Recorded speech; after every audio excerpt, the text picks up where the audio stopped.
Smart city सर्वेक्षणात नागपूर 27व्या क्रमांकावर. कचरा निर्मिती आणि कचरा प्रक्रियेला नागपूरला 100 गुण तर कचरा संकलनात नागपूरला केवळ 30 गुण मिळाल्याची माहिती. कोल्हापुरातील धरण क्षेत्रात पावसाचा जोर ओसरला, मात्र जिल्ह्यातील राधानगरी धरण 90% भरलं. पावसाचा जोर पुन्हा वाढल्यास धरण लवकरच पूर्ण क्षमतेने भरणार. कोल्हापुरातील अनेक धबधबे पूर्ण क्षमतेने प्रवाहित.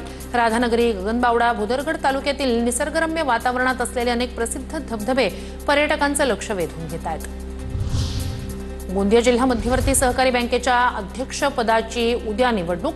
अध्यक्षपदाच्या निवडणुकीसाठी अंतर्गत घडामोडींना वेग. भाजप आणि राष्ट्रवादी काँग्रेसच्या नेत्यांची एकत्र बैठक होणार. बैठकीत अध्यक्ष आणि उपाध्यक्षपदासंदर्भात अंतिम निर्णय होणार. कराड रक्षक प्रतिष्ठानच्या सातारा जिल्हाध्यक्षपदी मनोज माळी यांची निवड. अध्यक्ष सुशील मोझर यांच्या हस्ते नियुक्तीपत्र प्रदान.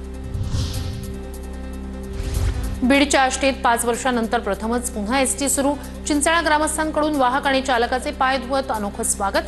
फटाके फोडत, पेढे वाटत लाल परीचं जंगी स्वागत. परभणीत आमदार हेमंत पाटील यांच्या विरोधात आंबेडकरी अनुयायींचं आंदोलन. विधान परिषदेत परभणीतील महिलांबद्दल खोटं वक्तव्य केल्याचा आरोप. गोंदियातील अर्जुनी मोरगाव तालुक्यात रोवणीला वेग. पोषक वातावरणामुळे 56% रोवणी पूर्ण.